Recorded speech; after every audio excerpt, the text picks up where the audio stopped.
Adam Duritz's ex-girlfriends, it's time to dust off your starter jackets, rip off those tearaways and blow into your game cartridges. I'm Sam Blandford. I'm Shane Robinson. And I'm Simon Blandford. We wish it was the 90s. Well, we are here today to talk about Counting Crows' debut studio album, August and Everything After. It's always good to talk to you, Simon, specifically about Counting Crows. And we welcome fan and friend of the podcast, Shane Robinson. Good to have you on, Shane.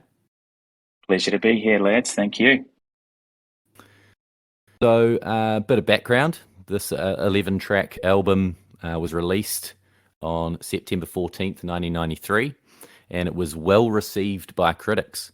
It's gone multi-platinum in several countries. 4 singles were released from the album, the highest charting of which was Mr. Jones, which peaked at number 5 on the Billboard US Radio Songs chart.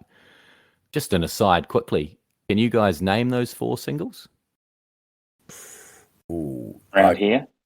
Yep, round here for sure. I feel like Rain King might be one as well. I'm gonna guess Rain King. Correct. Yeah. And my other feeling is Omaha. Shane? Yeah, I'll go with Omaha. No idea on number 4. Probably not fan favorite, but Murder of One was the other one. Oh, yeah. Good track. Yeah. And I think Murder of One, I can't remember if it was that, but I think it was the last one. That or Rain King was released 2 years after out as a single. So format today is we'll go over our memories of August and Everything After. And when we kind of first listened to it, for me, that wasn't in the 90s, but I won't divulge your age, Shane, but I gather that probably was in the 90s for you. Yeah, I'm a release baby for this album. Yeah, I was there. And we'll discuss the album as a whole. It's not a Wish It Was the 90s podcast without a draft. We're going to do a song snake draft. Nice. And we've got a few questions for each other at the end, which we have not prepared for. So looking forward to hearing those questions. So we'll start with you, Shane, because it'd be more interesting for you than it will be for Simon and I. What were your sort of initial memories of August and Everything After when it first came out, or when you first listened to it? Yeah, pretty huge album when it came out. Bit of a different album. My first memories rocking into the old CD store, Lower Hutt. Classic problem for the 90s children. We couldn't just access any music when we wanted to, so you'd have the one-hit wonder on the radio, and you had to go into the CD store to figure out if the rest of the album had anything worth listening to in it. And so the CD store had little sound sort of stations set up around the store, and sure enough, August and Everything After was on one of those, and it would be a bit of a fight for the headphones down at Queensgate. Listen to a few tunes, and Queensgate looked very different back in the day, but it was one of those albums that as soon as you got your ears on it took you away. It was a very different album than what was being produced in the early 90s. A lot of the songs were differently structured. You had some songs that didn't get into a chorus for a long time. Started off with Round Here, which was unlike lots of what we'd heard before, this kind of epic Van Morrison, Bruce Springsteen kind of, Americana feel that the album really had.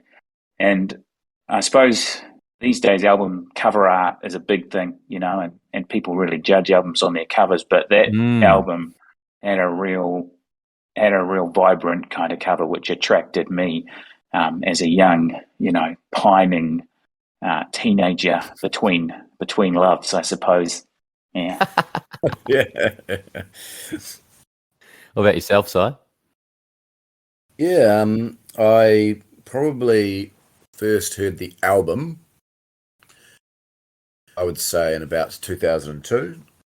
Jared Spears, shout out Jared Spears, was a real music aficionado, and he would just often sidle up to you and just say, you have to listen to this or you have to listen to that. And he was most of the time I'd ignored him, but he was very insistent on August and everything after. And he gave it to me, and much like you've already said, Shane, you just couldn't stop listening to it. And if you were between loves or girlfriends or whatever the situation was, as you often were as a teenager, you felt Duritz's pain, and it was something in there. Yeah, exactly. There was always something in there for you. So he gave me the CD, lent me a CD, very generous. He was also. It wasn't like that with. It was his brother that wasn't big on lending things out. No. Well, I think Jared will disagree with me. I think Jared always overestimated that a little bit. He was also a big mini disc fan, Spears, big campaigner for the mini disc, huge campaigner, and yeah, it was just amazing. People that a good friend Lucas Goodwin, shout out Lucas, proud metalhead. It was basically the only soft rock album or band he would even listen to. There's just something about it for him as well that drew him in, which something unique about that sound. So yeah, 2002, 2003 approximately, and haven't really stopped listening to it. Go back at least once or twice a year, and it's still outstanding. Yeah, it's definitely one of those albums. One of those albums you could lock in when we were traveling. It was always an album that made the CD case. You got your value for money popping that CD in the car. Slipped it into one of those sleeves. That's right. Like most of things that happened growing up, my experiences were largely based off Simon's, and they were often second-hand experiences. So I probably would have heard you playing it on mum and dad's stereo around the same time, and probably just enjoyed the Denon. Still got the Denon? No. So I think I probably just enjoyed it because you enjoyed it. But then I think I bought Recovering the Satellites before you bought any other CDs, and I had a little stereo in my room and bang that out. I think that kind of made me go back to August and Everything After and appreciate it even more, even though Recovering the Satellites is great. I didn't initially pick up how depressing the album was when I first listened to it. Probably not for a long time. And actually, I think my appreciation of different songs on the album has it's changed over time, and we'll talk about that when it comes to the Snake Draft. But actually, just listening to it this time, kind of preparing for the podcast, has kind of changed my appreciation for a few songs, and it probably made me love it even more. Which is great. Now, Shane, you mentioned the idea of a concept album. Heard, but I didn't know what it was until I did a Google search. But I thought maybe we could start with what a concept album is, and then we can kind of discuss August and Everything After as a whole, I guess. Yeah, sure. Well, concept albums that are that's where songs are linked through a story or a narrative. Either, and in August's case, kind of autobiographical with Adam and his life, and but plenty of concept albums. Radiohead, OK Computer, great concept album. Start to finish, linking a story. Bruce Springsteen, Born to Run, great concept album. Tell that story of from start to finish, where actually each track has a meaning and has something in it that carries a story forward. So in isolation, and I like what you said, Sam, August is one of those albums where at any different period of your life, a different song will pop up and have new meaning in a way, which is just fantastic. And, I've gone through that album and at different times of your life, different songs, what you reach out for, and then they just sort of fade away and come back again. Brilliant. As we're doing a little bit of research, it didn't come up on this. There's a list of what are they called? Concept albums. A list of concept albums. And would have Sgt. Pepper's Lonely Heart Band's been one of the first ones? Yeah, that would have been in there, definitely. This wasn't in. It was a top 23, and this wasn't in there. No, and it probably wouldn't have been in the top 23 because actually I think only real Crows fans would have looked for those links and, delved into Adam Duritz's life. Yeah, it's not a exceedingly obvious concept album. No. Like the Arctic Monkeys' big album is just basically a night out. The concept is That's them right. just going on a night out, and that's just a more obvious concept that's easier to follow. It doesn't make it any worse or better, but yeah, I think you are right, Shane, that it's not maybe as obvious at first glance that it is a concept album. So is it an autobiography? Yeah. Pretty much every song I think's got pretty strong links there. Yeah. I think by the time there's a couple in the end where he's speaking through a friend, but there's quite a lot of evidence and thoughts from Adam around that. Yes, it seems like it goes in waves of maybe how he's feeling. Some songs very depressing. Few songs where he's obviously talking about loving someone or falling out of love with someone. And he is 58 and still single with a lot of ex-girlfriends. He has got the list, hasn't he? He's got one of the lists of ex-girlfriends that you'd, I'm glad you mentioned that. I'm glad you mentioned that. I've got a list. You guys name a few of his ex-girlfriends? No, the big two. That's about it. Who's the big two? Friends, the ladies from Friends. Yeah, my wife couldn't believe that. Any more, Shane? Yeah, I've got a few. Well, of course, Monica Potter, infamous for Yep. Mrs. Potter's Lullaby, wrote the song before he'd even met her and then took the song to her and met her for a coffee and, how can you not fall in love with that? Yeah, for sure. I think is like Winona on the list. Yep, Winona Ryder. Yeah. Nice. Yeah. Emily, is there an Emily Ross? Emmy yeah. Rossum from Rossum. Shameless. Rossum? Yeah. That's a more recent one, isn't it? Obviously. It's 2009, 2010. Yeah. There's a few I haven't heard of. There was someone from one of the like the Beverly Hills housewives that he was with for quite a while, right? From the real world, Trishelle Canatella. There you go. Which doesn't fit for me, but anyway. A couple more that you'll be interested, or both of you football fans. Whitney Casey, who was Jason Sehorn's ex. Okay. Oh. The last white cornerback, Jason Sehorn. Okay, good. Christina Applegate. Wow. Joanna Going, if you're a fan of House of Cards or Mad Men. And the one, Mary Louise Parker from Weeds. Yes. It's a fair list, isn't it? Yeah. That's a lineup. Yeah, it is. Awesome. So shall we delve into this song draft? Now I've got three names in a hat here. So for the listeners at home, snake draft, I'm not going to explain it. You both know how it works. But because we've only got 11 songs, it means one of us will only have 3 songs. So how it's going to go is if you get the first pick, you're going to get the 6th pick. Can we couldn't put the 12th song on there? Which August is? And everything after. It released. Was never been released. It was going to go on the album, and they decided not to put it on the album. But it's they just played it in concert, maybe for the first time in the 2000s. Yeah, I read something about that, like 2007 or something. I don't think I can remember very well. Oh, great track. But obviously, we're not going to put it on the list. But I did think it was worth mentioning at some point that the title track is not even on the album.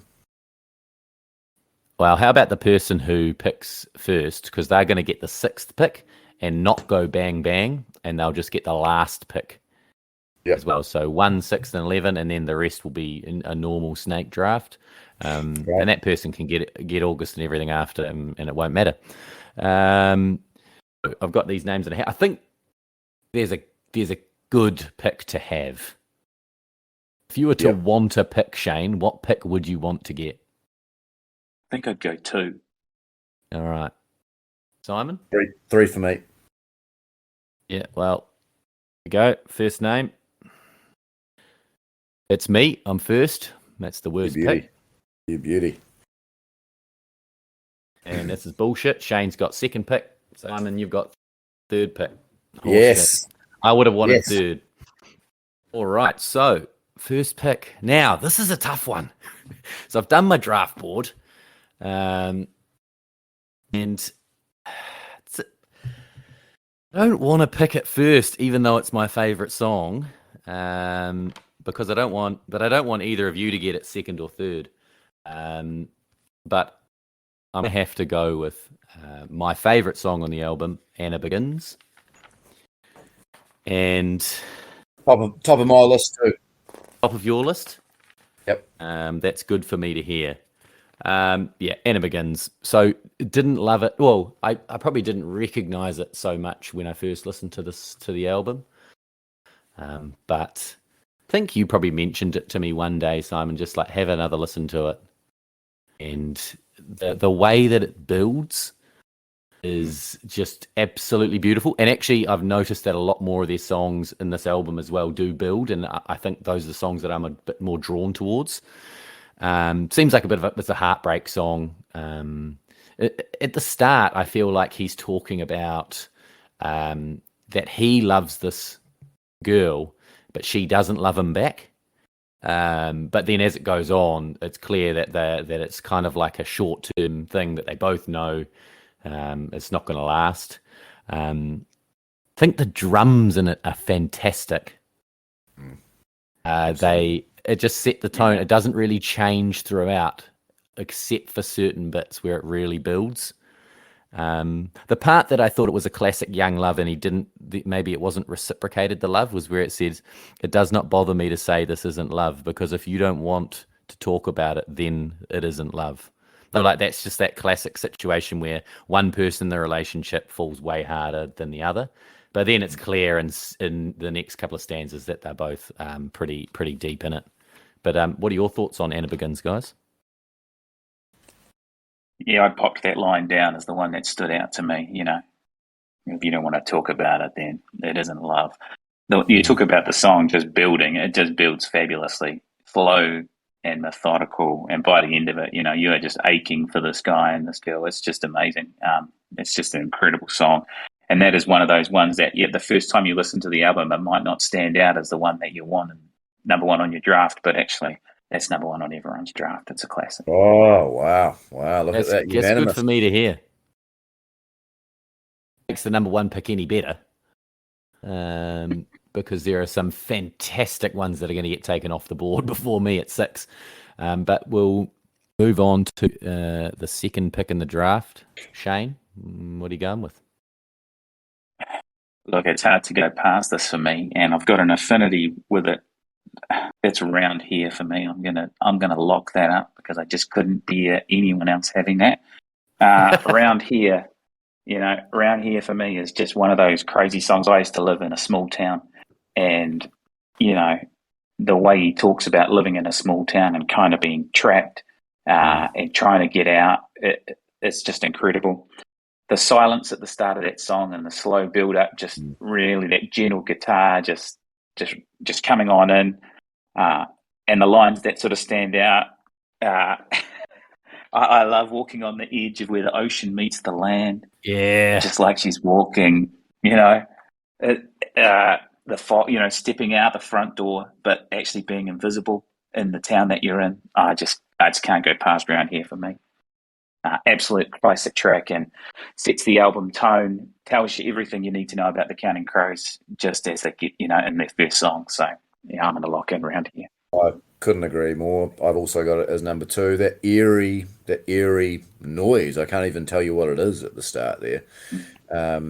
Coupled with those opening 4 lines, step out the front door like a ghost into a fog when no one notices the contrast of white on white, and in between the moon and you angels get a better view of the crumbling difference between wrong and right. I'm not even reading that.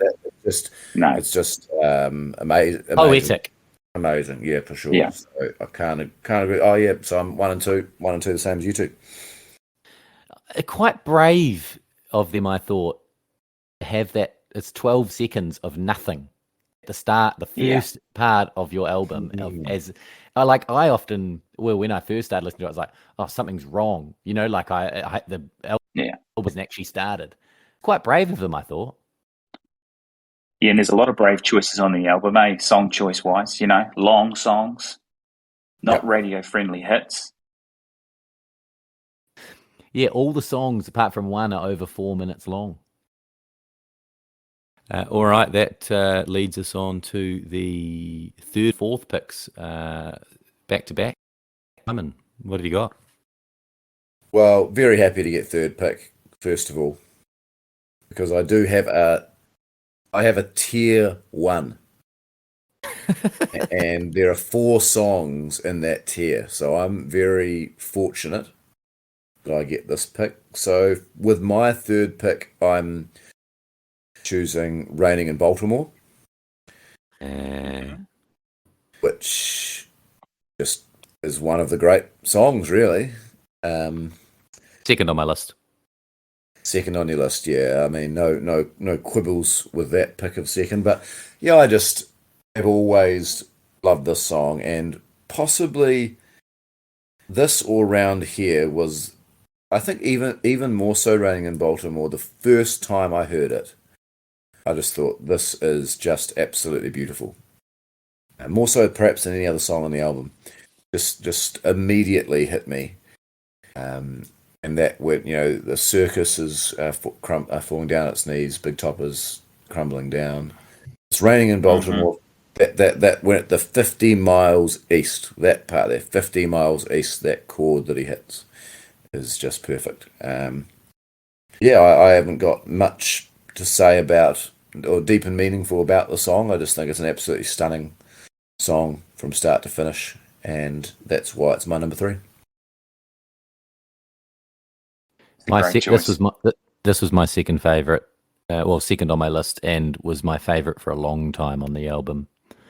It's like everything's crashing down for Adam at this point. It has already crashed down earlier, but this is where it's really tumbling down. You did mention that I don't know if it was the piano, but the piano is just fantastic. It just stays the same, then builds up. Raining in I promised myself I wouldn't sing when it's Raining in Baltimore, baby. And then it goes straight back to the same note. So it's like he's excited that something different's going to happen or something's going to change, and then it's just down. Nothing does. But everything else is the same. Fourth pick. That desperation in the song is just incredible, isn't it? I need a phone call. Searching for something, isn't he? Just anything to break him out of that funk, and just nothing will do it. So this fourth pick probably is a song that at some point when I first listened to the album wouldn't have been anywhere near number 4 on my list. You're going to take mine. I thought I was going to get it at 6. Grown on me a lot over the years, and it's Perfect Blue Buildings. Oh no, that's out of the blue. Yep. Yeah, I thought that. Sam's happy with that. I thought that might have been out of the blue. Yeah, I just think that it's a little bit different in that the other songs he's in such a mess. So Round Here, for example, which is number 2 on my list, I love it.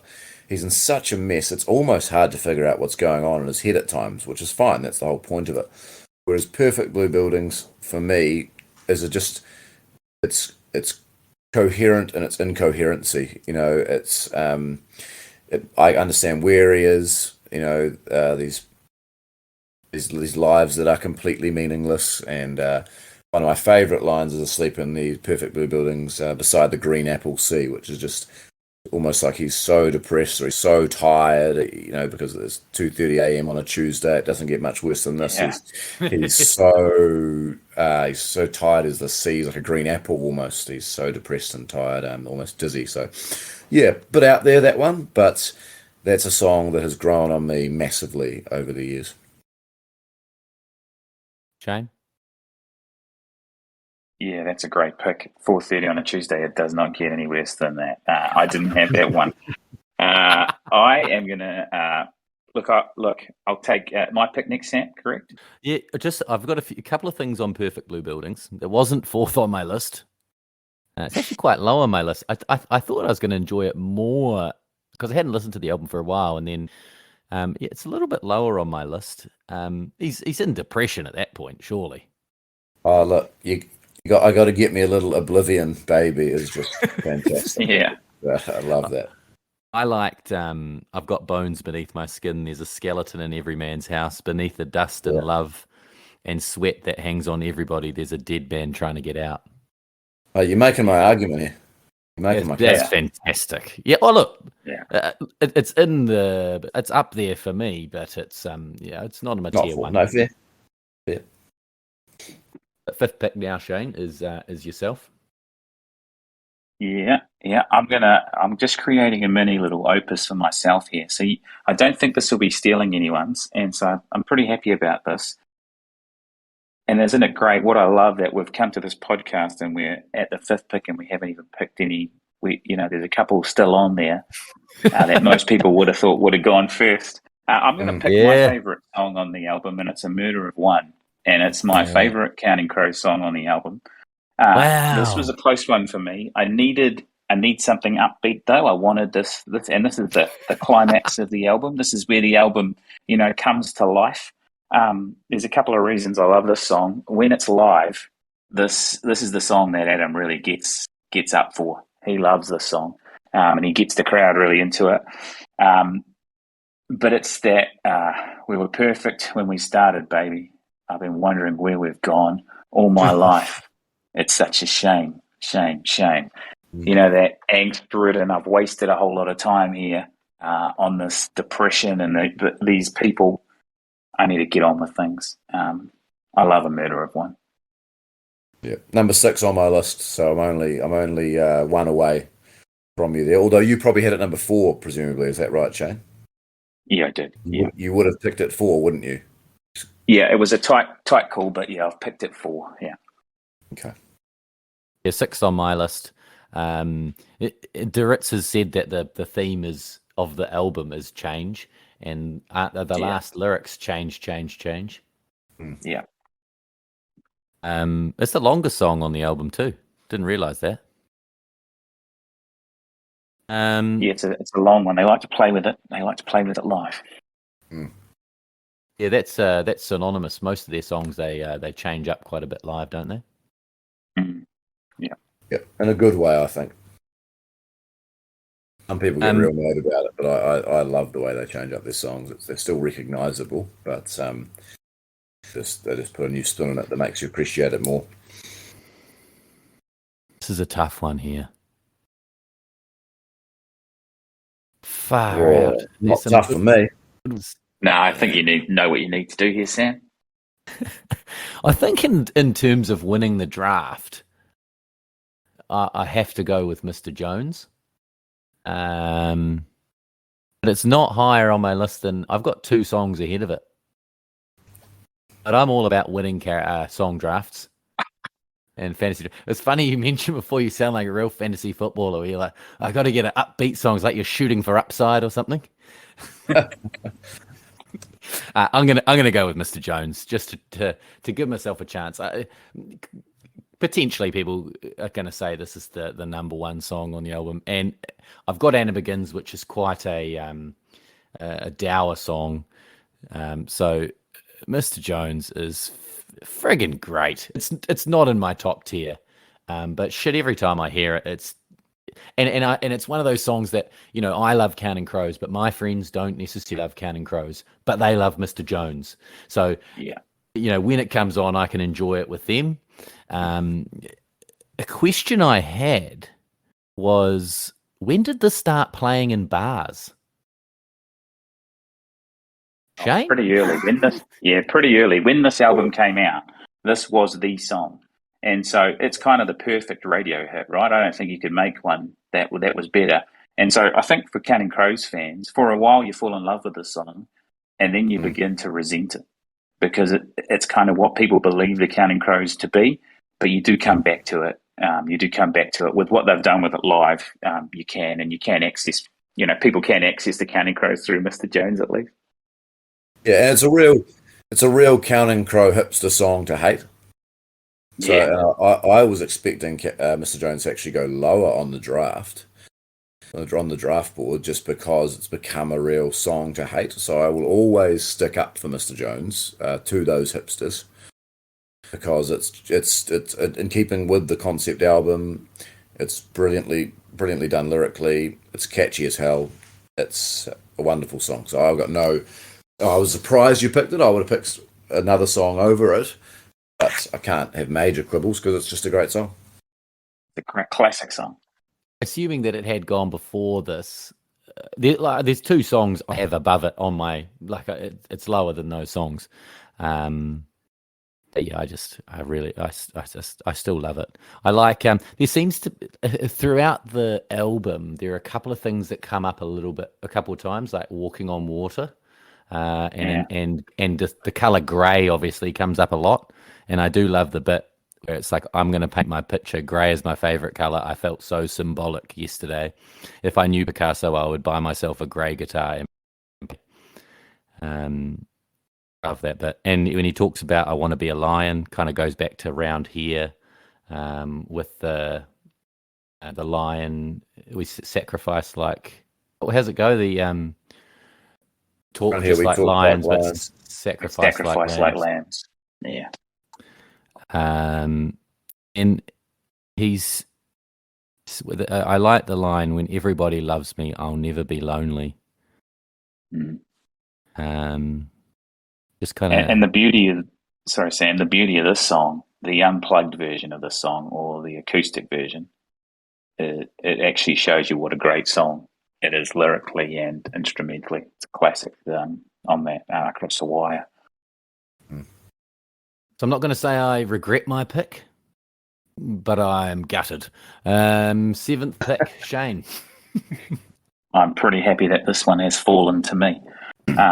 Speaking of themes, Adam Duritz has kind of got the corner on Rain, and I'm going to pick Rain King. This was a classic song. This is I love the way this starts, because a lot of this album is slow and building and kind of introspective, and this song, it's kind of sticks out in the middle of the album, and it's uplifting. It's got a little bit of pep in it, but actually the lyrics are devastating.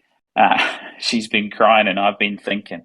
So it's like, it's still a breakup song. There's still a whole lot of hurt in here. And has that angst about I am the Rain King. And I got a little question for you.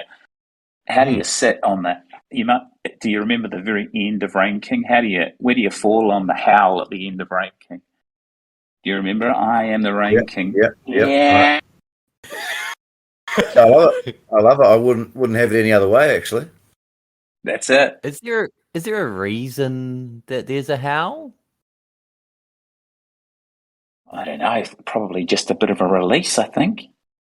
I feel like some of the lyrics, I don't quite, like, a lot of them I can kind of understand in a roundabout way.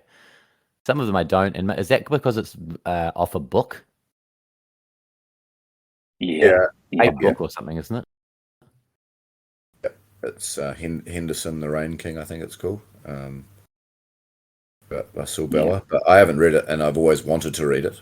But I did do a bit of research for the pod, and apparently it's very loosely based on the book. It's not really. It's not entirely. It's inspired by it, I guess, but not based on it. Perhaps is a better way of putting it.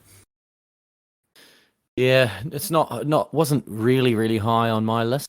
Still, really not on my list. Bottom tier. There's a song that's really high on my list, which you'll probably be surprised at. Simon. I was gutted that Rain King got taken, because that's one of my favourites, and a song I heard when it was live. It just great. Got my work emails open, so that'll have an email noise coming in there. I'll probably get out of those. When I heard it live, it rocketed up the list for me. So this is the first time I'm not entirely pleased with the selection in the sense that when I picked fourth, even though Perfect Blue Buildings was a bit left field, I knew that's my fourth favourite song on the album. Deep down I knew it. That's not how you play a draft, baby. I'm still tossing up between two songs at number 8, but it's a bit of a vanilla choice, perhaps. But I am going to go with Omaha, somewhere in Middle America, for this pick. Wonderful opening, and it's in a slightly lower tier than my tier 2. It's probably in tier 3. But it's just a wonderful song, very similar to Round Here, that small town type vibe, which I've got a soft spot for, whether it's Bruce Springsteen or The Killers' latest album. Big fan of that song, and fairly happy with that at number 8. I think was that 7? 8, right? 8. I think I actually jumped up a bit after listening this time through. I haven't listened for a while and listened. I thought the lyrics are fantastic. I really like he keeps coming back to at the start it's roll a new leaf over, and then it's roll a new life over, and then it's roll a new love over. Just like it's kind of like he's trying to break that monotony. It's fantastic. I particularly like the lyrics: threading a needle, turning the wool across the wire, roll a new life over. There's an old man threading his toes through a bucket of rain. Okay. It's Shane. Oh no, Simon, you're back to back. A bit embarrassing, really, because I hadn't realised I was back to back, and I was umming and ahhing about the pick, and I've actually got 2 in a row, so no issues here. Fairly easy pick for me. 10 and 11 for me are in a tier of their own, and I think for me, Sullivan Street is considerably better than the other 2 songs that we haven't quite got to yet. Any disagreements on that? Would you have done the same thing as me, Sam or Shane, or would you have gone with a different song there? Yeah, I would have gone with the same song. I love Sullivan Street. It's in my tier 2. It's a great song. I think a great song. For me, it is the last great song on the album. If we're talking about the top 9 out of 11, it's a great song, which is why it's a great album, right? If the 9th best song, in my opinion, is still a great song, I mean, what an album. He's talked about what this is about. He was like, it was some overly religious girl he was seeing, and he wasn't allowed to stay over, so he'd drive back every single time. That's right. Yeah. There's some, and that's quite a charming part to the song, really. I think it's quite quaint, that idea. It takes you back to when you're sort of 14 or 15, and you maybe visit your girlfriend and you go home and that sort of thing. It's just quite it's quite nice, quite quaint. Yeah, the piano's fantastic. It's another one that builds for me a little bit like Anna Begins, which is probably why I enjoy it. He keeps going back, even though he mentions at the start he's kind of over with it. He keeps going back to I don't know whether he's going back to Sullivan Street or where Sullivan Street's where he's going back to afterwards. I actually have that as my 5th.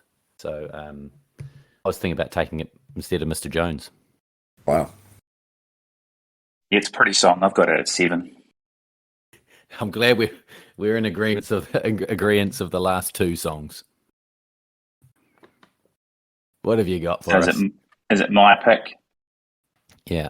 Well, I actually don't think the last. I think there's one. I think there might be 2 tiers at the bottom. I'm going to go time. I'm going to go time and time again, and then I think there's Daylight after that, and it's not Daylight, the song from a different album.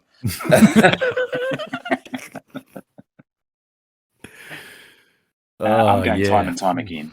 But time and time again was my 10th pick of the album. So look, it'll go with my other 3 songs quite nicely. Look, it's okay. Time and time again. A lot of, the walking backwards, walking away without the sensation of leaving you alone. It's kind of a poor man's Perfect Blue Building / Anna Begins. It's actually kind of got some of those same themes in it, kind of just a poor man's take on that. So it's okay, but it's a bit too samey for me. I'm pretty glad that I got number 10 because I think the difference between 10 and 11, as I said, is pretty stark. Yeah, that's interesting. I've actually got I've got the songs reversed, believe it or not, guys. Have you? Well, I think it's just look. I'm not a huge fan of either of the songs, and I think that line on Ghost Train where it says 50 We're not million talking about feet Ghost of- Train. Oh, sorry, mate. Sorry. No, go for it. I just thought that line on Ghost Train, 50 million feet of earth between the buried and the that's how awesome. do you do? Like, Yeah. and that's basically the only reason I've got that I would say it's better. Like, it's a very weak reason, but yeah, they are my bottom tier together. Sam, what are you going to pick? So yeah, Ghost Train is obviously. But going back to, I'll just quickly talk about time. I think it is a song. I don't love it. Its placement on the album, I think, is quite important.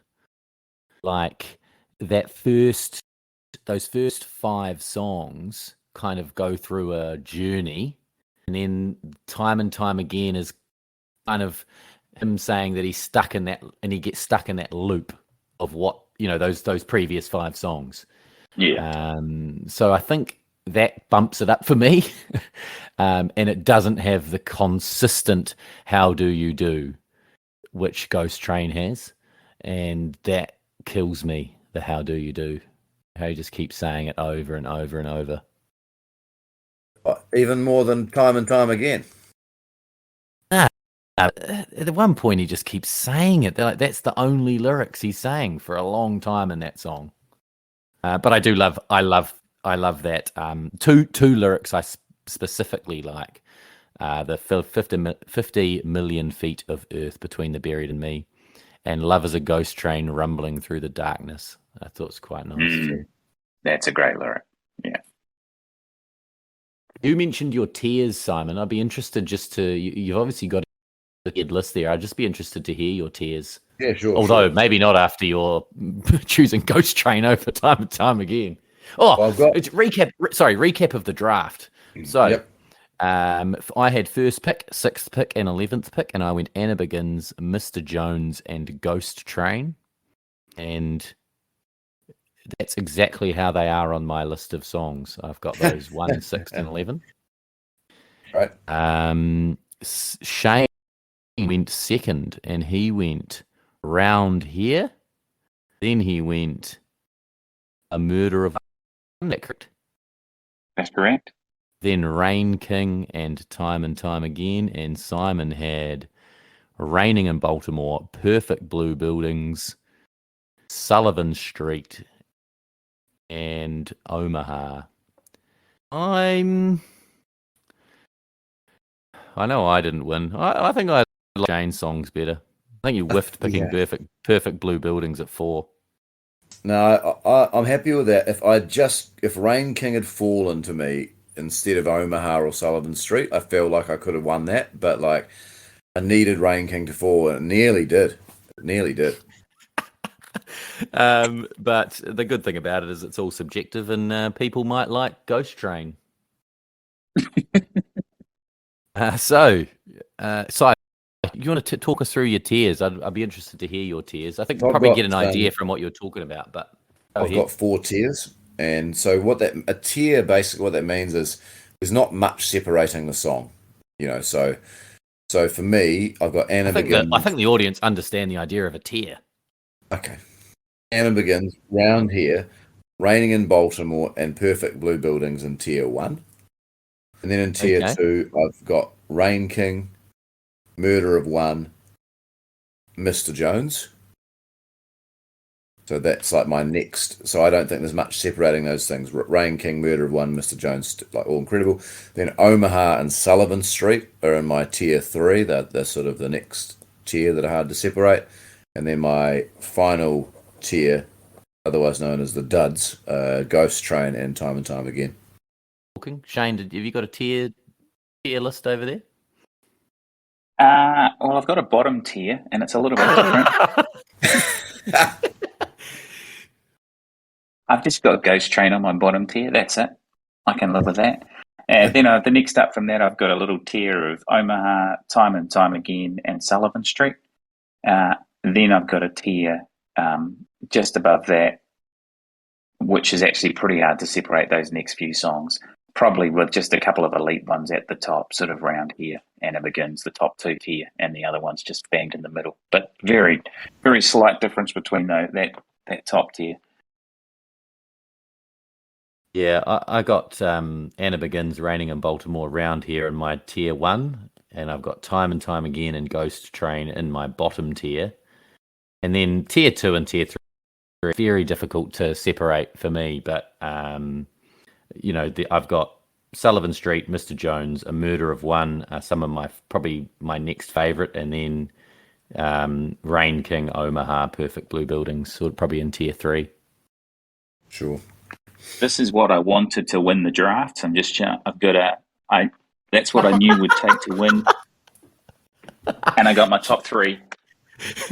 Shane showed us this a cheat sheet with greens and yellows and blues and scribbles all over it.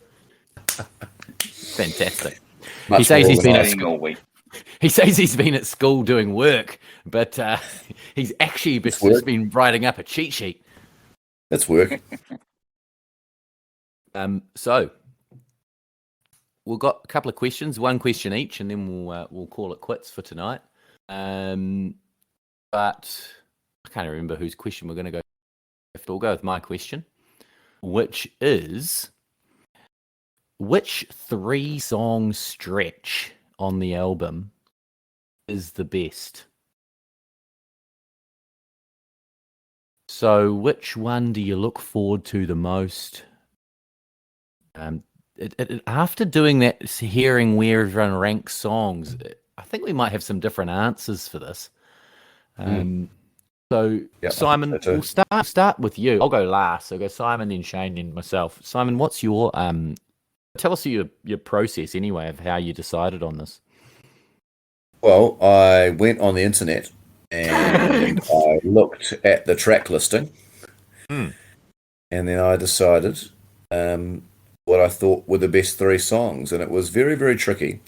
And actually, I got out of that. I got out of that tab that I had open, but I just looked at all of the range of songs, and it was always a struggle because you've got Ghost Train at number 9, right? So you got Raining in Baltimore, Murder of One, fantastic, but then you got Ghost Train. Yeah. And then 7, 8, 9, Rain King, Sullivan Street, but then Ghost Train. Yeah. And then you've got Perfect Blue Buildings, amazing. Anna Begins, amazing. But then Time and Time Again, 4, 5, 6. Yeah. So I had to avoid Time and Time Again and Ghost Train, right? So automatically a lot, you sort of already cut out of the loop for a lot of those.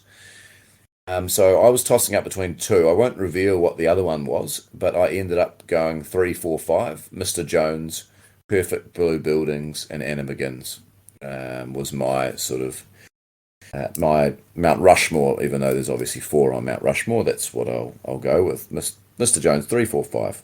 Mr. Jones, Perfect Blue Buildings, Anna Begins. Makes sense after you picking Perfect Blue Buildings at 4 in the draft. That then makes a lot of sense. Shane?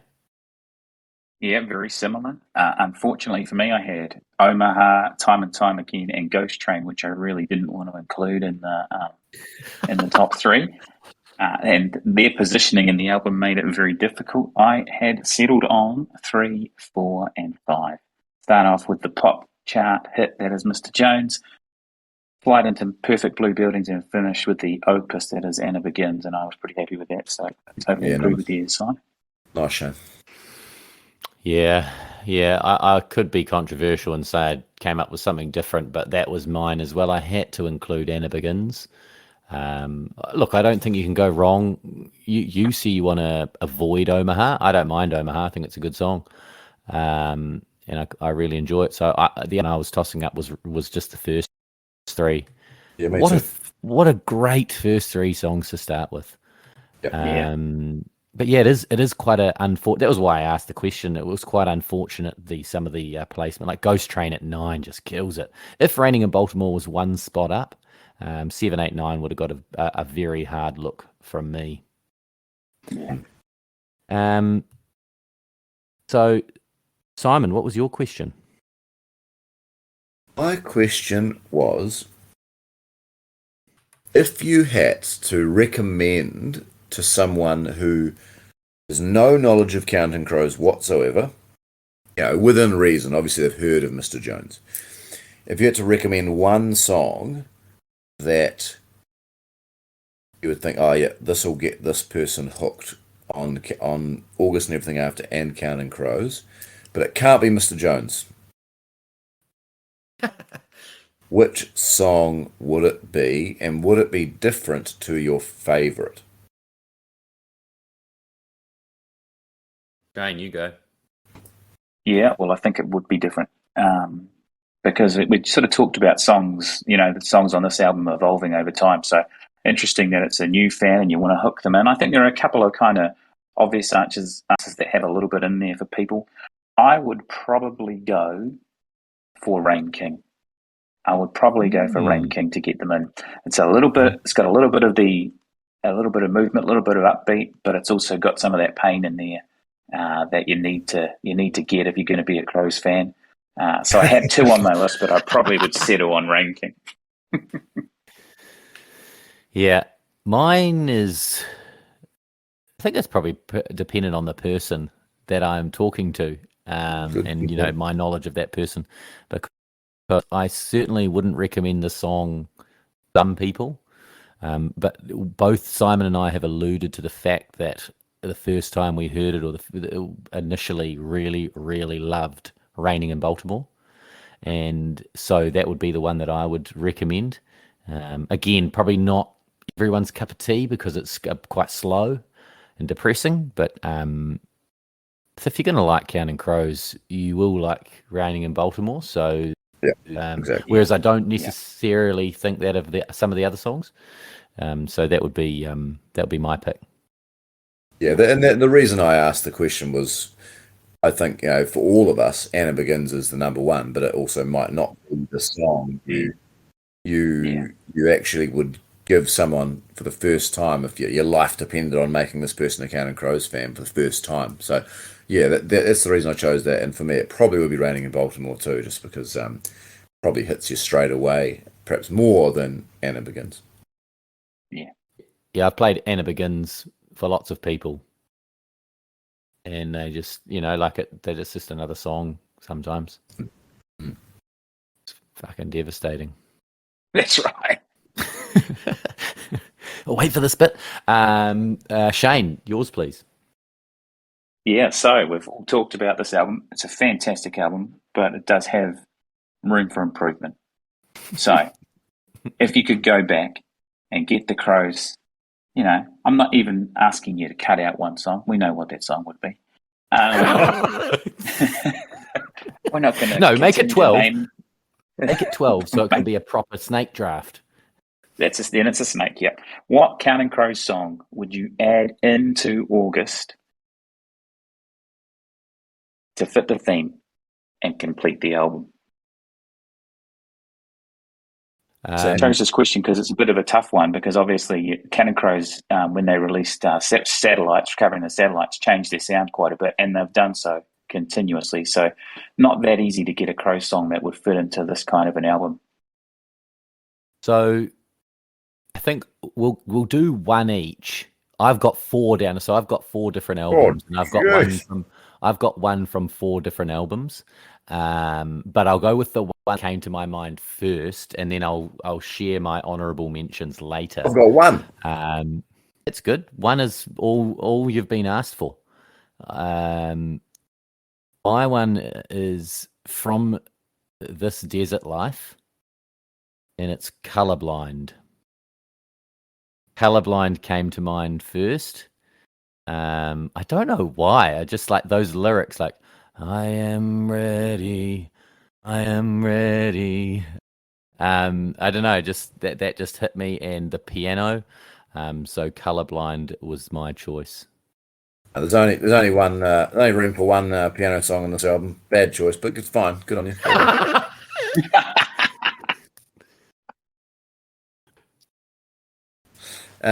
It's me now, isn't it? It is It you. is. So this is definitely a pretty random one, and I love the song, and I'm just, as I'm doing the spiel, going to make sure I've got the right name for what I do. It's off the album Saturday Nights and Sunday Mornings, the 2008 release, and I just feel like it fits in with that, I don't know, insomnia, depression, possible hungover. It's called On Almost Any Sunday Morning. What a Good song. And that's the one. It's got that sort of Omaha-esque harmonica in it, and it fits the mood and it fits the tone of August really well, I feel like, and I just love the song. So that would be my pick on Almost Any Sunday Morning. Beautiful. So I had a couple that I thought would fit in there. Straight after they released this album, they did that recovering album, and they put a song on there called "Have You Seen Me Lately?" Just with the themes about losing yourself That's what and I not got. really knowing what's going on. I was like, I think, "Have You Seen Me Lately?" would fit really nicely towards the back half of that album. Yeah, I got that as my Recovering the Satellites honourable mention. Yeah. My Hard Candy, I picked one from Hard Candy. I thought Black and Blue would go right. I know it might be a bit of piano as well. So Simon, I don't know if you would probably pick that one. What song? Challenge. Great song. And from Somewhere Under Wonderland, I like Possibility Days. So getting that on there, I think great well choice. too. Any other honourable mentions from you guys? I had one, and it was High Life. I think it's from This Desert Life. Yeah, it is. Yeah, and it's a pretty depressing ride, that one too. Get out there and listen to it, kids. A few echoes of Ghost Train in there as well. So I'd steer clear. Anything else from you guys? I've got nothing else. You want to talk about anything else from the album?